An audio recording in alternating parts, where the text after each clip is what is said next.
This episode of What's the Story podcast is brought to you by Manscaped, the best in men's below-the-waist grooming, trusted by over 2 million men worldwide, including yours truly and my immaculately groomed co-host Graham Merrow Merrigan. Now, if you're in the market for some beautiful town halls, we have an exclusive offer just for our listeners. 20% off and free shipping when you go to manscaped.com and use the code WTSPOD at checkout. And that's available worldwide. So if you're in Ireland, the UK, the US, Europe, Canada, Australia, doesn't matter. Use WTSPOD at checkout. You'll get that discount and that free shipping. Now, we've been banging on about Manscaped for a good while in this podcast. So I'm going to assume a lot of you out there are already using the good old Lawnmower 3.0. Their third generation trimmer that features a cutting edge ceramic blade to reduce those grooming accidents like nicks and tugs and scratches and all the things you get with lesser blades. I'm going to assume you're already benefiting from that advanced skin safe technology that Manscaped have. I'm also going to assume that your nasal hair and ear hair are completely under control, that they get regular trimmages thanks to the weed whacker. I'm going to make that assumption. What I'm here today to tell you about, lads, is Manscaped's brand new peak hygiene plan. It's a cracking little package. That's what the ladies will say when you use the lawnmower, what? Anyway, it's a great little plan. And it's a membership and it's a members portal that allow you mix and match and tweak and pick, and you can do all those things with all the different Manscaped products that you want and love. So rather you want some ball deodorant, rather you want some replacement blades, rather you want some foot deodorant, rather you want a bit of ball toner, rather you want an old crop mop, the old ball wipe. You can mix and match, you can pick whatever you want, you get it sent to you straight to your door, hassle free, so that your town hall hygiene is always going to pass inspection. You want more though? You want more good news about it? I mean, they give you a free gift. Yeah, that's right. You're not just getting discount with our code. You're not just getting great balls. You're not just getting clean and fresh and looked after. You're also getting a free gift every time. Isn't that good, huh? So your replenishment pack always comes with something a little bit extra to put a smile on your face. Go to manscaped.com. Use the code WTSPOD at checkout. You get 20% off and free shipping.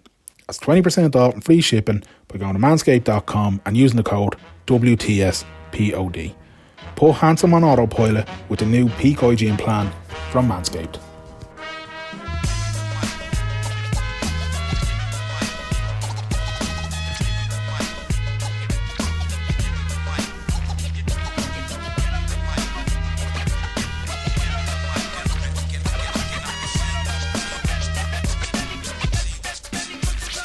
Hello everybody and welcome to WTS 228. My name is Danny Murray. And I'm Graham Merrigan. Merrow, how are you doing? I'm good, how are you? Yeah man, I'm good. We're recording this much later in the week than we normally do. We're recording this on a Friday evening of all times. You're recording it from outside your house. Yeah, which is like, it's grand because like it's a nice day-ish. Yeah. So, the nicer days, the brighter evenings make for a better brain. Absolutely, yeah. No, it makes a difference. Philosophical there, and I looked it up. Ah, but it does, mate. Like I know people kind of, the jokes go around every year, the slagging of he's a grand stretch in the evening type. Do you know what I mean? But like the grand stretch in the evening makes a difference. I've noticed it now. It's bright when I get up in the morning now. I'm not pulling the curtains before I finish work in the evening. All those little things make a difference, man. Yep, absolutely. Our guest this week is far more important than you or I. So rather than us waffling, we just go straight to him. Yes, let's go. Who do we have on, Danny? Who are we talking? We are talking to the wonderful and brilliant Luke O'Neill, immunologist and based out of Trinity College, Dublin. Luke has a podcast. I'll try that again. Luke has a podcast called Show Me the Science on Newstalk, which you can check out as well. And his brilliant book, Never Mind the Bollocks, Here's the Science, came out late last year. Well worth picking up a copy.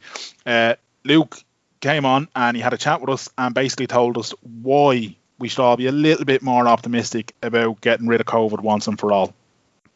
We're delighted to say that Trinity College's own, the man who is, as one person who sent us a message on Instagram describing the rock star of the pandemic, Luke O'Neill, has joined us. Luke, thanks a million for your time. A Friday evening and you're giving us time, so we really, really appreciate that. No problem, Danny. Which rock star am I, though? Am I Bruce Springsteen or am I, you got to be Christy careful. Moore. Yeah. Christy Moore. Yeah. Lockdown Harder, wasn't that the song? That's it. Luke, I can't imagine what the last 12 months have been like for you. Mad, to say the least. But at the same time, is there a little bit you feel like this is what I've trained for kind of thing?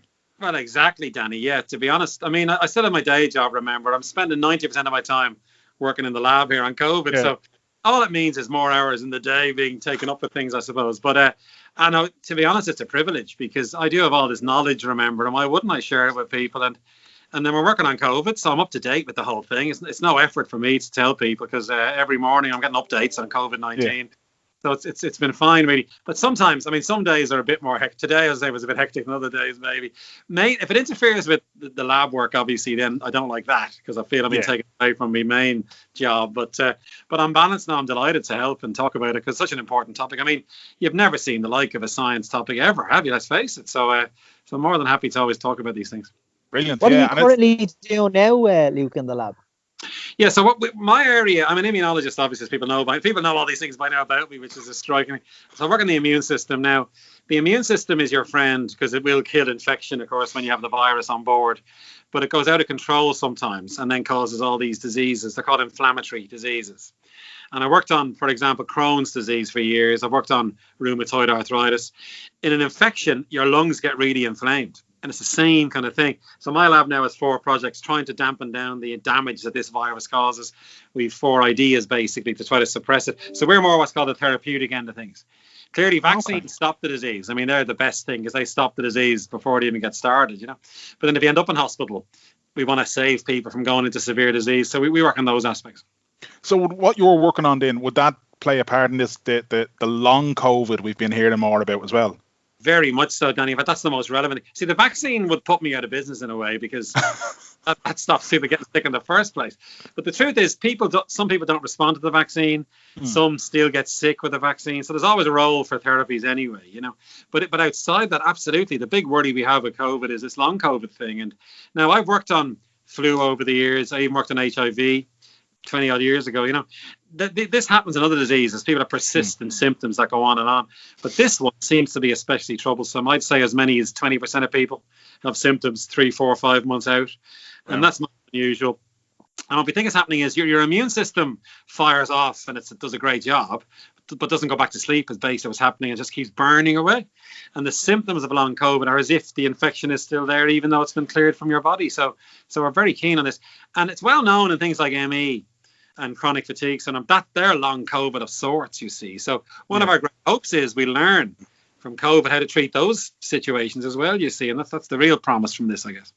So you mentioned there kind of the vaccine put you out of business in a way. So look, I don't know. Myself and Mero have kind of noticed that some people who listen to our podcast and some people that would follow us on Twitter and whatever, I don't know if we'd go as far as to call them anti-vaxxers, but they're certainly suspicious of the vaccine, right? Myself and Mero, on the other hand, I mean, as Mero has said, they could tell him the only way he's getting the vaccine is in his left arse cheek on the Late Late Show, and he'd be more than happy to take it. Thankfully for the nation, Tubby be putting in your arm, though, Mero, not your cheek. What's different about this vaccine compared to other vaccines, and what's causing confusion for people? Yeah. Well, it's understandable. I mean, this has been since vaccines were first discovered in 1796, by the way, because I know the history. There was anti-vaxxers and caution and worry about these things because what you're doing is you're injecting something into someone's arm and that person isn't sick, you see. So it's a very strange thing to do in a way. So it's always understandable. And then when you add into that, then the speed at which this was developed, that worries people. And that's, again, understandable. Like, how could they make this so quickly? And, of course, the answer is very simple to that one. They just put loads of money behind it. It's as simple as that. And like the American government, as you may know, had this thing called warp speed. They were billions of dollars to those companies. Those companies took on more people. That's all that happened. They sped the process up. The best analogy I've given is if you get someone to paint your house, it'll take one guy a week. It'll take 1,000 guys an hour. That's all that's happened here. In fact, the vaccine thing went beyond science into technology, and technology often means deployment and money and all that kind of thing. So people can be rest assured this is not to be worried about. And remember, of all the things we do as humans, new medicines and vaccines are the most regulated thing. And there's the FDA, the EMA. They've looked at this so closely now. And of course, because you can imagine if one had gone wrong, that would have been a disaster. And not just for COVID, for other vaccines. I'm not going to vaccinate my children now. That vaccine harmed people. So it's a really zealous, careful thing that's happened here. So again, people shouldn't be really that concerned. Now how do you convince them? Well, there's a small minority you'll never convince. And I never talk to those because it's impossible. It's like trying to tell someone the earth is round when it's flat, and you can show evidence and they'll say that's fake, and you can't really get very far with it. The ones I want to talk to are the 20-30% who are genuinely worried and hesitant and anxious. And all I can do is be transparent, show them the data. It's all about data, everything's available in the public domain, and just reassure them. And the final line, which you must remember, Danny, is every health agency, every doctor says use these vaccines. Now, are they all wrong? It seems unlikely. They don't want to harm anybody, and that's all you can do. And if people decide not to take it, that's their business. It's their free choice. If they wish to not take a vaccine, that's up to them. And with this one, then, so how does it work, right? So you get the jab in your arm, but what's actually going on? Yeah, so the way vaccines work in general is you get a piece of the germ, and it might be a fragment, it might be the whole germ that you've killed. Actually, they're the two main options, into your body, and then the immune system sees it. Now that won't kill you because it's inactivated or it's a piece of it. It won't make you sick, basically. But now the beauty of it is the immune system is trained to recognize the bad guy. And then when the real bad guy turns up, the immune system is there and can kill him on contact. There's a couple of good analogies, Danny, as well. It's like the immune system goes on boot camp in a way, and now gets trained. Is a wonderful example. The second one is it's like wanted posters go up. God, and it's a bit like that, strange as it seems, And now when the germ arrives, you recognize them and you put them in jail. And that's what vaccines do, that's the way they work. Science like that just blows my mind, man. Yeah. Yeah, but it just blows my mind that something goes into the body and it's basically saying piss off to the bad guy that's trying to get into your body. Yeah, exactly. It's just mind blowing, isn't it? Well, you're kind of exploiting your own immune system. If the bad guy is there, then he gets recognized. Of course he does, And remember, the vast majority of people, the immune system comes out, kills this virus, and then we'll keep you protected for months ahead. So in other words, you're kind of leveraging a natural process in a way, but not making people sick is the idea. You see, the best example was smallpox. That was a vicious disease. Yeah. Killed 1 in 3 people. The cowpox was like a weakened form of smallpox. They were very similar, And then when the smallpox arrived, the immune system killed it without making you sick, So that's the way these vaccines work. And I'm talking hundreds of years of research. They reckon the Pfizer vaccine took at least 15 years of research behind it, by the way. It didn't happen overnight. All this knowledge could be used then, you see. Well, it's the mRNA, is that what that is? Yeah, exactly. Yeah. So mRNA, is that new technology, Luke, is it? Or what? In a sense, what RNA is the recipe, basically, to make proteins in your body. We all have RNA. It's a natural thing. They took the RNA from the virus, and that RNA is the recipe to make the spike protein. So it goes into your muscle reads this recipe, makes the spike protein, and now your immune system recognizes the spike. And then when the real virus arrives covered in spikes, the immune system kills it because it sees that's the spike and goes and kills it. And it was new because nobody had ever tried that with a vaccine before. The guys who developed it were in Germany. They're called a company called BioNTech. They were going after cancer. One of our dreams is to have a vaccine to stop cancer, and they were thinking about cancer. And then COVID came along. Oh, let's switch to COVID, and look what happened. 90% efficacy. It was tremendous. Amazing. And some of the cynics about vaccines, Luke, you just brought up cancer there. Some of the cynics that I've seen on social media over the course of the year, where kind of, especially in October, November, when the vaccine news came out, was, there's no cure or there's no treatment like a vaccine for cancer. COVID is around less than a year, and now they have a cure for COVID, so to speak. Are we that far off a vaccine for cancer? Not now. It's a great question. We've spent I'd say 50 years trying to get a vaccine for cancer. I'm not joking. It was a massive effort. And it works for one cancer, the cervical cancer, by the way. That's a vaccine, human HPV, which they give teenagers. That's a vaccine to stop cancer. So there's one or two minor examples. Our dream is a vaccine for lung cancer or breast cancer, let's face it, right? And now with this RNA technology working for COVID, they're now immediately going to try it now in cancer and go back to what they were trying before, if you know what I mean. So they tried it before, it worked a bit. They switch into COVID, now full steam ahead for cancer. So we're very close. It's been very difficult to get a vaccine for cancer. I'll tell you why. Tumors are very complicated things. Viruses are quite simple, actually. Tumors are very cunning. They release all these chemicals to manipulate your body. They actually turn off the immune system. Because, remember, the immune system was well known to kill cancer. You know, if someone goes into remission for cancer, and that's their immune system's waking up. So we knew if we could get that into our medicine, it'd be brilliant, you know. But it's very complicated, and that's why we haven't got one, because the complexities were so vast in a way. But now we're getting closer.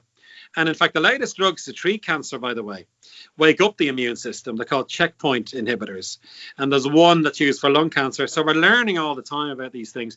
And I'm pretty confident many of us immunologists, it's actually a branch of immunology called immuno-oncology is the name for it.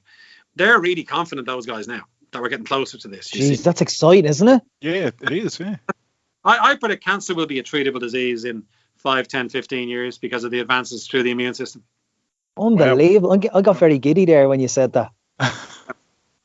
It's mad though, because that's amazing. Like you in a way, Luke, have been, and kind of, as we said at the start, like, I mean, people have called you the rock star of the pandemic, kind of, you know, you've talked to people through science, but you've put it in a way that people understand. Absolutely. But you've also kind of given people a bit of hope as well. Kind of, I think maybe was it last week you were saying that, like, look, we will get back to normal, or whatever at some point. So, like, you're confident that, you know, look, the vaccines will come. Yes, okay, it's not moving as quickly maybe as people want it to be. The vaccines will come. We will beat COVID. We will get back to normal sometime in the kind of nearish future. Yeah, exactly. I mean, my optimism is based on science. I knew what these companies, I know everybody in the companies. Because in my other life, I am an immunologist and I know all the people and all the rest of it. And I knew they were going to get there because they're using the best and brightest. All those companies, Pfizer, GSK, you know, Moderna, they put their best people on this. And I knew, hey, this is really good sign, first of all. Secondly, they were famous for making vaccines anyway. I mean, Pfizer are one of the biggest vaccine companies in the world. So I knew they're going to go for it. Now, all I worried about was when. I wasn't sure about the timing of it. I knew we'd get there eventually. And I was gobsmacked in November, Danny, when the Pfizer vaccine read out with 90% efficacy. I fell off my seat because this is fantastic, you know? Because in fact, Merck, a big drug company, Merck failed in their vaccine effort. It wasn't a slam dunk, you know? So a bit of luck came into it as well, as often happens in science. People hate to hear that, but it's true. Your idea might be wrong, you know, because you didn't read the thing properly. So you need a bit of luck. And I knew we'd beat it. And now, mind you, having said that, we're still in the middle of it. Yeah. Cocksure just yet, but I knew we'd do well. And then remember, the other big advance, which is more my end of it, was the therapies in hospitals got better. The death rates have halved. That's great. And that began in March, April. Simple things like putting someone on their stomach, that had a big effect. They got the oxygen in a bit more effective into the lungs instead of ventilating them. That had a big effect. A drug called dexamethasone, which I actually worked on. It's an anti-inflammatory drug. That's shown an effect. So we saw little advances here and there. And I would see this before you guys because I'm reading it in the technical stuff. And my joy was to tell people, and hang on, this has happened today, you know, and me and Pat Kenny were on twice a week, you know. So I always knew we were going to beat it in a sense. And my job then became kind of look to be realistic and say, look, there are challenges. And there are still bumps on the road ahead of us. We're not there yet. But the vaccine news in the last month has been spectacular. It's almost as if you wrote down what you wanted and it came true kind of territory, you know. So again, that optimism is well founded because of what's happening in the scientific side. Do you think, is it too early to say, or do you think we could possibly say, look, within 12 months by Patrick's Day would we have a Patrick's Day next year, for example? I'd be very confident, and I'll tell you why. So we now know the vaccines are working in the wild because they're now in Israel, they're in Scotland, in America. There was a great study yesterday. They've vaccinated, I think it's 20 million people in America at the moment, right? And they've shown scientifically people in nursing homes, there was a 66% drop in the death rate just from vaccinating them. So there you have it. You know, there's the evidence that we need. Now, the drug companies will get their evidence from their trials. That's inclined to be a very controlled environment, and it's good. But until you're out in the wild, you don't really know, And now we've evidence in 3 separate places these vaccines are working. Now, what that will mean immediately, the death rate falls, the level of people in hospitals goes down, the ICU admissions all begin to plummet. When we get to May, and here you can come back and see if I'm right on this one, Danny, as well. When we get to May, the death rate will be a lot lower in Ireland, but more importantly, less people in hospital. And never forget, Ireland's done very well, actually. We are 5th in the world for keeping our death rate low. People forget this fact, The UK had twice the death rate that we had. So we protected our people better than other countries. So in other words, we were already doing a reasonable job. But then when you get to May, June, what are the government going to do? If I say to Micheál Martin, look, Micheál, there's nobody in hospital with this disease, there's less people getting sick. What are you going to do now for me? Now he will have to begin to reopen because the harm, as we all know, that's been done through lockdown is severe. Economic problems, mental health issues, kids out of school. That's very damaging. So you can't justify that if this virus has got less dangerous. So you've got to begin to reopen, and then gradually. Now we have to do it slowly because there's still people not vaccinated. There's still a risk of people getting sick and dying from this virus. And then, as you said, only the long COVID. That is a serious problem. Like if 1 in 3 get that and they're young people and they've symptoms 3-6 months out, we got to be careful, haven't we? So that care will go on for 3, 6, 9 months. We get to the autumn. Our next worry becomes going back indoors again. It's a seasonal virus. We saw what happened in December. I mean, if you need a lesson, there you have it. So again, we got to make sure the counts are right down. The vaccine level is up to 80% is a great goal. And then you can imagine a reasonably normal Christmas. If that is a success, we get to January, February, we have to reopen everything then. So you got to be really optimistic towards next March. Definitely, I'd be very sort of hopeful that things will be, not quite normal, but certainly we'll be living our lives almost to the full again is the way to think of it. Now, where are the risks in this? Let's be upfront as well. The risks are these new variants. If new strains emerge, and if they're more troublesome, and the vaccine doesn't work on those, that pushes out the timeline. Now you can make new vaccines to deal with those, of course you can, but it might mean more restrictions here and there because now a new virus is on the block, and that might be beating people up, So again, that's one concern that we have. But the good news is we're keeping a very close eye on that. The last thing, there's 2 things that are going to come back in the end. One is big music festivals. Let's start with that, right? Now I can't see that for a good year or more. You may have people might be allowed. But the second one is the travel issue, because that's a risk of bringing the virus back in. So the price we'll pay for having a normal Ireland, if you will be travel restrictions. And I think that's a price worth paying. You might have an open Europe. There might be a green zone for all of Europe together traveling. That's the next thing that we'd go for there, I suppose. But these are some of the unknowns that we don't know about, and we got to keep a very close eye on those. Yeah. And I think that's, look, I'd be inclined to agree with you if you told me, look, it'll be 3 years before you can hop on an airplane and go abroad again. But, you can travel around Ireland safely and freely all you want with no hassle and no worries, and, your parents won't get sick or anything like that. Then, 100%. I'd snap your arm off for that right now, to be honest with you. Exactly. How has the reaction been to you, Luke? Because, again, like you said, you're on with Pat twice a week. Kind of, you've released a book in the middle of all of this. Yeah. How have people reacted to you? Well, my biggest thing I'm most proud of, Danny, has been slagged off by comedians like Callan's Kicks, and even Dustin slagged me off. Great, you've made it when Dustin's giving you guff. No, my Callan's Kicks one. His was Jesus. The only show he hasn't been on is The Angelus. So I'm going to volunteer. I'm going to be in my lab for The Angelus. But, yes, I suppose it's been a striking business is the answer to this in a sense. I mean, as I said earlier, I'm very happy to do it. But I mean, I guess I try to be, give people a bit of hope is my main mission in a sense. Like when I'm on the media, I'm not talking to a scientific audience. I talk to people and say, look, this is where we are. I'm not going to sugarcoat it either. By the way, I will tell you that. But I mean, I was a bit disappointed, Danny. Before Christmas, I was warning people to keep the ventilation up, and I got slagged off for that. Now I was on Clare Byrne, and I said put Granny in the window as a kind of a joke. Yeah. That the grannies, but I was actually kind of quite serious and look what happened. I mean, so you do your best and try to get the message out as best you can, I guess. And then the book was a strange one because I wrote that before COVID, that was finished last January, and then that came out in the middle of this as well. It's new to me though, Danny. It sold a lot of copies. Well, look, that's the name of the game when you're writing a book. You had an incident that you were saying as well as that though. Go on, Mero, go on. Yeah, well, I seen as well as that. I did see. I seen you on a Facebook video. You were doorstepped. I think yeah. coming out of Newstalk. Um, does that happen often? Like, I mean, that he was asking questions, but I felt he was kind of being cynical, and I felt that he was being confrontational if you weren't giving him the right what he wanted to hear. For example, he confronted you about you sold a business, does it, Yeah. Luke? That's in the public domain.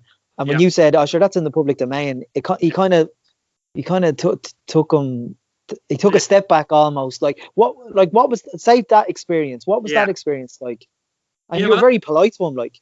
well, that was a surprise. Let's put it that way. I mean, I came out and there he was, a camera in my face. I think, what am I going to do now? So I just said I'll talk to him. I had to get back to work. Actually, I'm walking because I had to go back to my lab. So I said, what will I do? I was thinking about stopping and saying, "Would you leave me alone?" kind of thing. And then he said, well, I said, first of all, why are you filming me? I think I said, and he said, "Oh, Yeah, because that's right. we want to get a record of this." And I said, "I don't like being filmed." I said that to him. And he said, "Well, you haven't been answering my emails." And honestly, God, I hadn't seen the emails. He said, "So therefore, I want to ask you a few questions." I said, "Well, fair enough. If you did email me and didn't respond, that's a shame." And then I said, "Best to answer the questions." So it's on record now. Now the things he asked me, Mara, were coming up on it anyway on social media. Oh, you're paid by a drug company. That was one. Number two was you're very big vaccine advocate, and that's harming people. It's unacceptable. The third category of people are what I call general nastiness, like you're a prick type stuff. But I decided to just address the questions, and there it was. And I said, "Look, it is true. I've worked for drug companies, of course. It's all in the public domain." And I was able to answer him. He said, "Will you benefit financially from a vaccine?" I said, "No, I have no shares in these companies. How am I? That's true." So I was quite happy to answer those questions in a sense. So for me, in the end, Mara, it was good because it's on record. People can look at that video if they want, and those questions are there to be seen. Really, I guess it was the way he did it was a bit unnerving, maybe, but I didn't mind answering the questions. Nothing to hide. Does that happen? Has that happened commonly in the last 12 months? I get the odd person in the street shouting at me, saying my favorite was you're a commie. That was one thing guy shouted at me. We'll be right back to our guest, but first we got to take a quick word from our good friends at Manscaped. We've got good news. They've just launched their peak hygiene plan. Now, this is a little membership portal, lads, and allows you to mix and match all your favourite Manscaped products. And I'm telling you, you want to get in on this because it's going to give you the most hygienic testes in town. Your town halls are going to be superb with this package, alright? So, what it allows you to do is to tweak and select all the products that you want. They get shipped to your door directly, hassle-free. You can build a combo any way you want, so you can get a little bit of ball deodorant, a little bit of foot spray, some ball wipes. It allows you to do all of that, and your membership price will stay the same. You even get a free gift sent to you every month. This month, the free gift is foot dust or foot deodorant. Massively important. Nothing worse than coming home from a long day, cracking off the Air Jordan, the smell rises up, hits you in the face, your eyes start to water, the paint starts to peel, your neighbour has to open a window, the dog has ran away from you, your missus is shouting at you, what is wrong with you, did something die in your shoe? None of that will happen when you use this stuff, right? And you get it for free when you subscribe this month. Peak hygiene plan from Manscaped. Head on over manscaped.com, use the code WTSPOD, you'll get 20% off and free shipping. Now, back to our guest. No, 99% positive, Maro. I mean, you would not believe the number of cards and gifts have come to me is incredible. Little old lady sent me a lovely piece of lace work to thank me for keeping her happy during lockdown. A primary school in Donegal, they all signed this massive card and drew little diagrams. I mean, it's been very touching, the positivity that's come at me. And in life you get kicked, don't you? You can't do much about it. I mean, a friend of mine said if you're going to play rugby you're going to get hit. So as long as they don't thump me. I think Danny, I was assaulted on Grafton Street. That kind of a guy pulled me back by the collar. That unnerved me. I thought, Jesus. So it's not the best thing. But as I say, it doesn't bother me in the least. And in fact, all that stuff. I mean, social media is a malign place to be. Remember, I mean, everybody knows this. Now I block it all. I don't see any of the negative stuff because I haven't got time to reading it. There's no need to look at it. So it doesn't bother me in the least. Really. As well as that, though, I think like in the last 12 months, I mean, I think it's fair to say the likes of you and your profession, and even Netflix, like they don't, in my opinion, none of you want to be on TV for the reasons that you're on TV. No. You're delivering bad news all the time. You're bound to get critics. You're bound to, like, oh, this lad loves fucking being on Pat Kenny. This lad loves being on the Late Late Show. Like, I'm sure there's an element of it you like it because you're given valuable information, but at the same time, it's people are dying, people are getting infected. You don't want to be doing it. Well, I got a letter, a handwritten written letter to me actually, and I opened it and read it. And again, it's very abusive now. But I won't give you the rather fruity words that were used. But the essence was, "You're always on the effing telly. Why is that? Please answer me, because you're always on, because you want to publicise yourself, don't you? Why are you always on RTE?" Now, I decided, with the mood I was in, he'd left his email address. So I replied to him. I said, "Lovely." I said, why? You've asked me, why am I always on RTE? You better ask them, because they're asking me to go on. And then he didn't reply. So that's true. Yeah, I don't ask for any of this at all. They're asking me all the time, you know.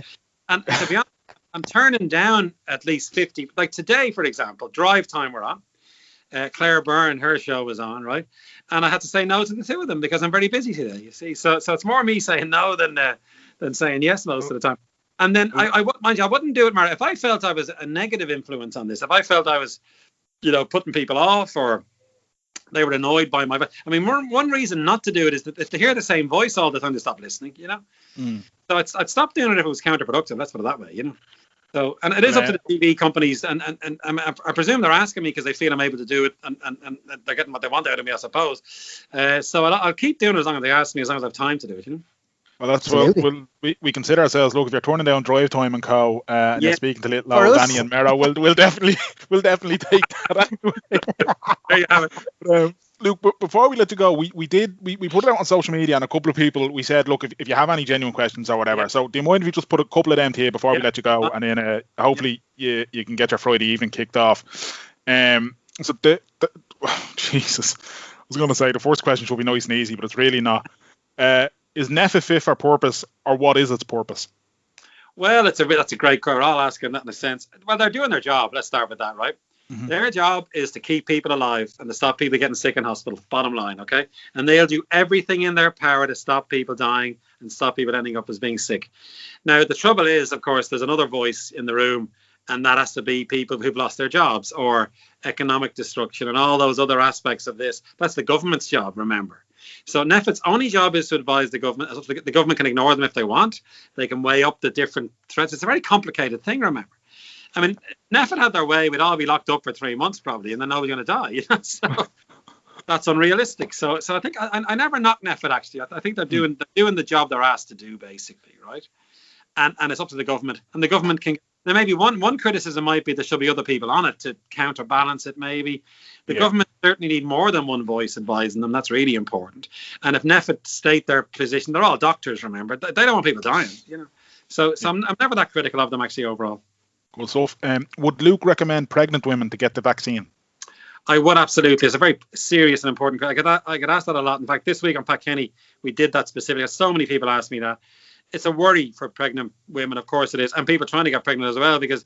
And remember, there is no evidence at all that these vaccines affect pregnant women or stop you being get fertility and all those issues. These are very safe, basically, and that's the bottom line on this one. So I wouldn't worry about that at all. Good stuff. Then the next one up here. Sorry, this goes over 2 boxes, so I'm just trying to get the first one. I think you kind of answered this earlier on, actually. What is the difference between the vaccines using mRNA and one that uses a weakened form of the virus? Does it ultimately matter? No, it doesn't. But again, what was going on there early on was we didn't get vaccines for malaria, it's quite a lot of effort, or HIV, AIDS. We never got a vaccine for the common cold, you see. So what they decided to do was, let's try something new, So the RNA was a brand new approach. Let's give it a go and just see how it goes. And look what's happened. Gangbusters there, Yeah. The inactivated virus, that's more old-fashioned technology. Now, a couple of companies tried that, and it seems to work as well. And what they did was they took the old-fashioned inactivated virus and they added in a couple of what are called adjuvants, and they're immune stimulants, and that's really worked. And the vaccine that might save us, Danny, is a French one. People haven't heard of it. It's called Valneva, right? They've got a very powerful whole inactivated virus. That will beat any variant, watch. And we're going to hear from that trial in about, say maybe September, October time. So that's the more traditional approach. We're going to end up with an embarrassment of riches when it comes to vaccines. There's going to be so many out there. Hence my confidence that this vaccine will get rid of this virus once and for all. Yeah, good stuff. Lovely. Then not a question, but just tell Luke thank you, and we love him. Then somebody, STFU, I love him, the pandemic rock star. There's actually 2 people who've called you a pandemic rock star now. I'll take it. That's great. Is the vaccine rollout slow purely down to supply and demand, or is there something more about it? Yeah, no. Well, again, there's a couple of things I'd say there. Now, it is slow because we're depending on supply first and foremost, right? They might have been a bit punchier though and done deals actually. So Denmark decided to do a deal and get more vaccine in. I wish we'd done that. And that wasn't against the EU. Now, countries in the EU can do that. But I would say this: if we weren't in the EU, we may have no vaccine here, because they wouldn't have done deals with small countries. Yeah. These are big businesses. They do a big deal with the UK. There's a big market there. We'd be well down the list here. Thankfully, we're in the EU. We get our divvy down. The EU didn't negotiate for us, you see. So that's a good move, the fact that we're in the EU, you see. But I think on balance, we could be a bit sharper there. Now, they did announce this week that the Taoiseach is on record now by June. He said 80% vaccination. That's been pushed back from September. So he knows now this is mission 1, Yeah. And no doubt we'll get there. So in other words, it has been slightly slow, but we're going to get there in the end. How come we didn't buy any outside the framework, Luke? That's a great question. I don't know. They've been in. My only criticism of the government overall, they've been a bit cautious here and there. They could have taken. Now again, you might have said it would have cost a bit of money, and some of those vaccines were less proven, maybe. But I would have been aggressive and gone in there and got some. The mask issue was another one that got me, because they could have been quicker at recommending masks, but they took their time. So I think it's risk aversion might be one reason. It seems like sometimes that there's, especially with the vaccination program, that it lacks ambition and there's no urgency. And like as we're in a world emergency, you know what I mean? And like, would there be, because we've had an Irish journalist living in Moscow on, and we spoke about the Sputnik vaccine. Yeah. Like, what would be the concern there? Would it be completely bureaucracy in terms of not purchasing any Sputnik? It's all about taking a risk, really. Everything we're talking about, in truth, is risk taking and what NEFID recommends and so on. Sputnik was a funny one because they didn't do what's called a phase 3 trial. They launched it after phase 2 into their army, by the way, because those guys couldn't say no, I presume. So they took the vaccine. And that made us slightly anxious because this wasn't tested fully, you see. So, and remember, we have to be cautious with vaccines for all the reasons we've been discussing in a way. So, of course, in retrospect, that's a gangbusters vaccine. I'll tell you one thing. It works brilliant. So they got away with it in a way, is the way to think of it. So at the time, I wouldn't have been going for that vaccine until I'd seen the phase 3 data, just in case, But they won. I mean, that Sputnik V is a 90% efficacious vaccine as well. I think what Denmark did was Denmark went to Pfizer directly. And in fact, Israel is the best example. Israel, back in November, the Prime Minister himself went to do the deal, right? And he went to the CEO of Pfizer. How much do you need? He says, right. And they paid a 2-fold premium now on each dose. Now, would the Irish have done that? I don't know. It is a bit. It's a bit. What's the word? It's a bit like Arthur Daly, Del Boy territory in a way. Yeah. Problem with the Israeli stuff as well is that they're not vaccinating Palestinians. So. Well, exactly. That's the big one. Now they have. I agree with you 100% on that one. They are now. I mean, they're saying they are anyway. They've given vaccine to Gaza. But I didn't like there was there at one stage last week. We'll give you a vaccine if you release the prisoners. This kind of nonsense. Yeah, nonsense. Very regret that. Yeah. We did have a question on Sputnik, which you've just answered in terms of people asking about the efficacy and if it was safe. And then the last one we'll ask you, Luke. Then it keeps being called COVID now, but it's a coronavirus. Will the vaccine work that is being done now work on other coronaviruses or potential future coronaviruses which may be as deadly? Yeah, well, the good news now is if there's another one, and that's all the thing we do wonder about that, and many scientists are specifically working on that now just in case we get another damn thing coming up, Yeah. So what we've learned from this, we can deploy vaccines rapido. So if a new virus jumped into a human now from a bat, within 2 months we'd have a vaccine. Isn't that wow. True? That's encouraging. Wow, Jesus, that's amazing. And what you do, you don't vaccinate us, you vaccinate everybody around Wuhan next time. But that's not spreading. It's all about stopping the thing spreading. So, and then the other thing they're doing, which is really exciting in my view as well. They're trying to get it. The other way to stop this virus, by the way, is to give someone a pill that'll kill the virus, an antiviral drug. Now, remember, that's how we deal with AIDS. There's no vaccine for AIDS, and yet we can control that disease with an antiviral. And the same with hepatitis C, by the way. That's an antiviral. You know, they're making one now for every coronavirus. So if there was another coronavirus came out, we could have a small drug to take that'll stop it. You know, you can imagine the amount of work that's gone into this now is tremendous in many ways because of what's happened. I mean, never forget this bottom line. This is the worst pandemic in human history. Now, the reason why we say that is not because of the death toll. A lot more people died of flu. This has disrupted the earth. Like, you know, the world economy has been badly hit, you know. So again, you can imagine in the minds of scientists, let's make sure this doesn't happen again anytime soon because of the damaging effect of this. And that's what they're working towards. Absolutely, yeah. Well, look, science wins every time. So more power to it. Luke, it's been a pleasure. Thank you so much for being so generous with your time. Really appreciate it. Your book, Never Mind the Bollocks, Here's the Science, is out now. So if people haven't picked up a copy, they definitely should. Good man. But Luke, can I ask you one more question? You can, of course. He always does this. I always do this, I guess. I always do this. Sorry, apologies. Are we far away from a universal vaccine that can just stop everything? No, not either. No. See, each virus is different, remember. So, and I'll tell you one thing, like coronaviruses are very, very different to flu. It's like as if you're comparing apples and oranges kind of territory, you know. So each pathogen needs its own vaccine. But on the other hand, you can use the technology now. You see, and we've invented the machine, if you like, that can make any vaccine. That's the way to think of it now, you know. So we're optimistic. But no, there's optimism as well, definitely, Mark, because and I want to see HIV, malaria go next. See, malaria is still killing 2 million people a year, remember? So we forget these things. Yeah. So that we ramp it up now. I mean, one thing I'm very optimistic about is new vaccines for other things. It may take 2, 3, 4, 5 years. But that's something to think about now, that the COVID nightmare, it's not just about COVID. It will help us with other diseases as well. And that's a serious proposition, really. And are people in your industry like, because, you know, the way you were saying, you use the analogy of if you got 1,000 painters, it'll be done in an hour. So is the science world buzzing in respect that the governments are just giving you an open checkbook for the time being? And will they be less negligent on the industry going forward? I think they will, yeah. I mean, there is a lot more money's coming in, definitely. We got a grant from the Irish government for our COVID centre, for instance. They gave us $3.5 million. And we got 15 people working on COVID now in Trinity at the moment. So, and that was extra cash. And then we got money off philanthropy. There's people donating money more and more to science, which is great, you know. Now, Bill Gates have years, you know. So, no, I think what's happened now is it's sort of energize people is the word you might say, to make sure there's sufficient resources for this. The analogy I use is, you know, America spent billions every year on weapons because they were frightened of being attacked by the Russians.